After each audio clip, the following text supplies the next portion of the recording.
बिस्मिल्लाहिर्रहमानिर्रहीम। अस्सलाम वालेकुम नाज़रीन इकराम, फ़ेथ इनसाइट से मैं हूँ आपका मेज़बान नासिर महमूद। अय्याम तशरीक़ का आगाज़ होने लगा है। अब ये अय्याम तशरीक़ क्या हैं, अय्याम तशरीक़ की अहमियत दीन इस्लाम में क्या है और अय्याम तशरीक़ में क्या क्या आमाल हैं जो करने वाले हैं, इन सारों की तफ़सील मैं आपके साथ डिस्कस करता हूँ। लेकिन सबसे पहले हम ये समझ लें कि अय्याम तशरीक़ को अय्याम तशरीक़ क्यों कहा जाता है। ये तशरीक़ का लफ्ज़ शुरूक से है, यानी तुलूए आफ्ताब। अब तशरीक़ मशरक़ या सूरज की तरफ रुख करने को भी कहते हैं, और या ये है कि सूरज के सामने अगर कोई चीज़ फैला दें खुश्क करने के लिए तो इसको भी तशरीक़ कहते हैं। और अय्याम तशरीक़ को ये नाम इसलिए दिया गया, बहुत सारे कुतुब में ये लिखा हुआ है कि सुम्मियत बिज़ालिका में तशरीक़ लहम, कि ये गोश्त सुखाया जाता था इन दिनों में कुर्बानी का, इसलिए इसको अय्याम तशरीक़ का नाम दिया गया है। वबस्तुहु फ़िश शम्स लियुजफ़्फ़ा, और गोश्त को फैलाना धूप के अंदर ताकि वो खुश्क हो जाए। लिअन्न लुहूमुल अदाही कानत तुशरिकु फ़ीहा बिमना, इसलिए कि जो मना के अंदर कुर्बानियाँ होती थीं तो सहाबा को इजाज़त दे दी थी नबी करीम सल्लल्लाहु अलैहि वसल्लम ने। एक साल इजाज़त नहीं दी थी, फरमाया 3 दिन के अंदर अंदर ख़त्म करो, और अगले साल फिर इजाज़त दे दी जब लोगों के हालात थोड़े बेहतर हो गए और गुर्बत उतनी ज़्यादा नहीं रह गई, तो आका ने फरमाया कि तुम इसको खुश्क करके संभाल के आगे भी इस्तेमाल कर सकते हो। तो सहाबा इकराम ऐसे उसको खुश्क करते थे। कुरान मजीद में अल्लाह रब्बुल इज़्ज़त ने 2 लफ्ज़ इस्तेमाल किए, एक अय्याम मादूदात, अय्याम फरमाया वज़्कुरुल्लाह फ़ी अय्याम मादूदात, अल्लाह का ज़िक्र करें मादूदात, अय्याम मादूदात में। ये कौन से मादूदात हैं? ये गिनती के अय्याम, मादूद कहते हैं जिसकी गिनती हो सके। ये वो दिन हैं जब तुम मिना में मुकीम हो, मिना के अंदर मौजूद होते हुए। और दूसरा एक लफ्ज़ इस्तेमाल फरमाया अल्लाह ताला ने, फरमाया वयज़्कुरुस्मल्लाहि फ़ी अय्यामिन मालूमातिन अला मा रज़क़हुम मिन बहीमतिल अनआम, सूरह अल हज में, कि और इन कुर्बानी के जानवरों पर अल्लाह का नाम लें अय्यामिन मालूमात में।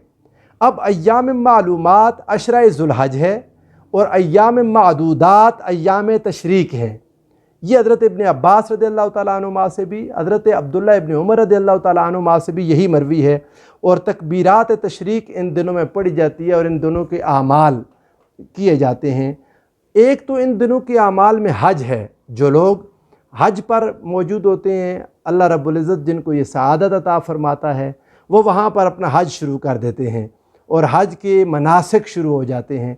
जो लोग हज पर नहीं जा सकते, जो लोग हज से रह जाते हैं, पीछे अपने अपने मुल्कों में अपने अपने घरों में हैं, उनको हज के साथ जोड़ने के लिए एक तो कुर्बानी रखती उम्मत के अंदर तमाम उन लोगों पर जिनको वसअत अल्लाह ने दी हुई। दूसरा उनको फरमाया कि चूँकि वो लोग अपने नाखून और बाल नहीं काट रहे, वो एहराम में हैं, तो तुम भी उनके साथ थोड़ा ऐसा ही मामला कर लो कि जो लोग अपने नाखून और बाल न काटें उनके लिए अजर का बयान कर दिया। और फिर इन लोगों को तकबीरात, वहाँ पर तलबिया है और तकबीरात हैं, वो लब्बैक अल्लाहुम्मा लब्बैक की सदाएँ कर रहे हैं। और उसके साथ जब अय्याम तशरीक़ से शुरू होते हैं तकबीरात तशरीक़ कहनी, तो यहाँ जो लोग बाकी पीछे रह जाने वाले जो हज पर मौजूद नहीं हैं, उनको फरमाया कि तुम भी अल्लाह का ज़िक्र करो, इस तरह के तस्बीह करो, तहमीद करो, तहलील करो, और इन तकबीरात को बावाज़ बुलंद पुकारो, अल्लाहु अकबर, ला इलाहा इल्लल्लाहु वल्लाहु अकबर, अल्लाहु अकबर वलिल्लाहिल हम्द। अब इन तकबीरात को अय्याम तशरीक़ की फ़र्ज़ नमाज़ों के बाद एक बार बावाज़ बुलंद पढ़ना वाजिब कर दिया। अब ये अय्याम तशरीक़ कौन से हैं? अय्याम तशरीक़ में मैंने देखा कि बाज़ लोग इनको 5 दिन लिखते हैं, यानी 9 ज़िलहज से लेकर 13 ज़िलहज तक, और उनका मबदा ये है कि इन 5 दिनों में तकबीरात पढ़ी जाती हैं। और यही वो चीज़ है जो ज़्यादा तादाद में सहाबा से साबित है। सैयदना मौला कायनात मौला अली मुर्तज़ा करमल्लाहु वजहुल करीम और आपके साथ बहुत सारे सहाबा का मामूल यही था कि वो 9 ज़िलहज की सुबह से शुरू होते और अय्याम तशरीक़ के आखिरी दिन की असर तक, यानी 23 नमाज़ों के साथ इस तकबीर को पढ़ते। सैयदना फ़ारूक आज़म रज़ियल्लाहु ताला अन्हु आखिरी यौम की ज़ोहर तक, यानी 22 नमाज़ों के साथ इसको पढ़ते। हज़रत अब्दुल्लाह इब्न मसऊद रज़ियल्लाहु ताला अन्हु का मुबारक मामूल ये था कि आप 9 ज़िलहज की सुबह से शुरू होते और यौम नहर की असर तक, यानी 8 नमाज़ों के साथ ये तकबीरात पढ़ते। इससे फिर بہت سارے ائمہ محدثین اور فقہاء میں اختلاف کی بنیادی وجہ یہ ہے کہ صحابہ کرام کا جو طرز عمل ہے وہ مختلف ہے، اور خود رسول اللہ صلی اللہ علیہ وآلہ وسلم سے کہیں بھی یہ ثابت نہیں ہے۔ یہ مسئلہ آثار صحابہ سے ہی حل کرنا ہوگا۔ تو چونکہ زیادہ صحابہ اس کو 9 ذی الحج سے شروع کرتے اور 13 تک کرتے تھے، اور امت آج تک اسی پر کاربند ہے، سو لوگ ان 5 دنوں کو ایام التشریق کہہ دیتے ہیں۔ لیکن کچھ احادیث کو دیکھیں تو اس کی روح سے 9 ذی الحج یوم عرفہ، 10 ذی الحج یوم النحر، اور اس کے بعد رسول اللہ صلی اللہ علیہ وآلہ وسلم نے ایام التشریق یہ الگ سے ذکر فرمایا۔ آقا نے ارشاد فرمایا، امام ترمذی رحمۃ اللہ تعالیٰ علیہ ایک حدیث حسن لائے ہیں، آقا نے ارشاد فرمایا یوم عرفہ و یوم النحر و ایام التشریق عیدنا لأہل الاسلام۔ آقا نے فرمایا کہ یوم عرفہ، یوم النحر اور ایام تشریق ہم اہل اسلام کی عید ہیں۔ اور ایک اور حدیث پاک میں جس میں حضور علیہ الصلوۃ والسلام نے فرمایا کہ یہ ہمارے کھانے پینے کے ایام ہیں، حتیٰ کہ بعض صحابہ ان دنوں میں روزہ نہیں رکھتے تھے اور روزہ رکھنے کو مناسب نہیں سمجھتے تھے، حتیٰ کہ حضرت عبداللہ ابن عمر رضی اللہ عنہما کے گھر میں آپ نے کوئی دعوت کی، لوگ سارے کھانا کھانے لگے تو آپ کا ایک بیٹا کھانا نہیں کھا رہا تھا۔ آپ نے اس سے پوچھا کیوں؟ اس نے کہا میرا روزہ ہے، اور وہ عرفہ کا دن تھا۔ آپ نے فرمایا تم نے سنا نہیں، رسول اللہ صلی اللہ علیہ وآلہ وسلم نے فرمایا کہ یہ ہمارے کھانے پینے کے دن ہیں۔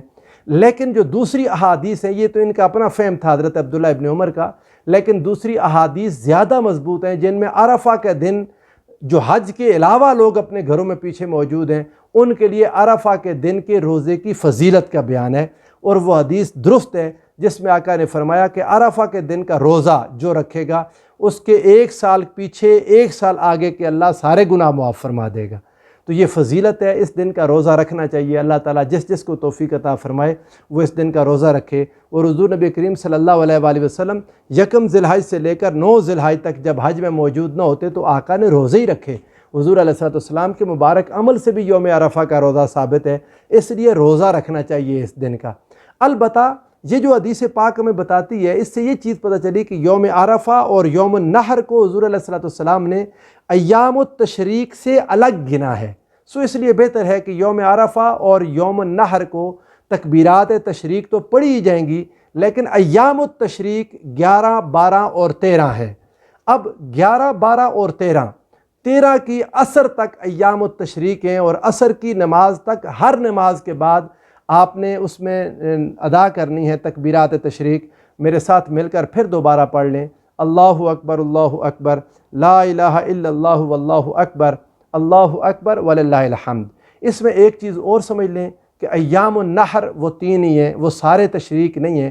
اس حدیث پاک پر گفتگو ہے جس میں ہے کہ ایام التشریق سارے قربانی ہے، وہ حدیث پاک اس درجے کی نہیں ہے۔ جو ایک اور حدیث حضرت عبداللہ ابن عمر رضی اللہ تعالیٰ عنہما سے مروی ہے، آپ فرماتے کہ فالمعلومات یوم النحر و یومان بعدہ، اور اس طرح کے اور بہت سارے دلائل ہیں کہ یوم النحر و یومان بعدہ 3 دن ہیں قربانی کے، چوتھے دن قربانی کرنے والوں کے دلائل مضبوط نہیں ہیں۔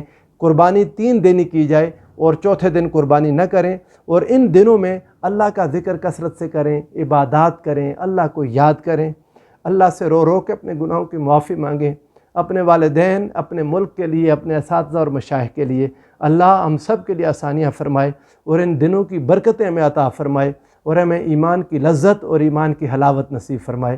والسلام علیکم ورحمۃ اللہ وبرکاتہ۔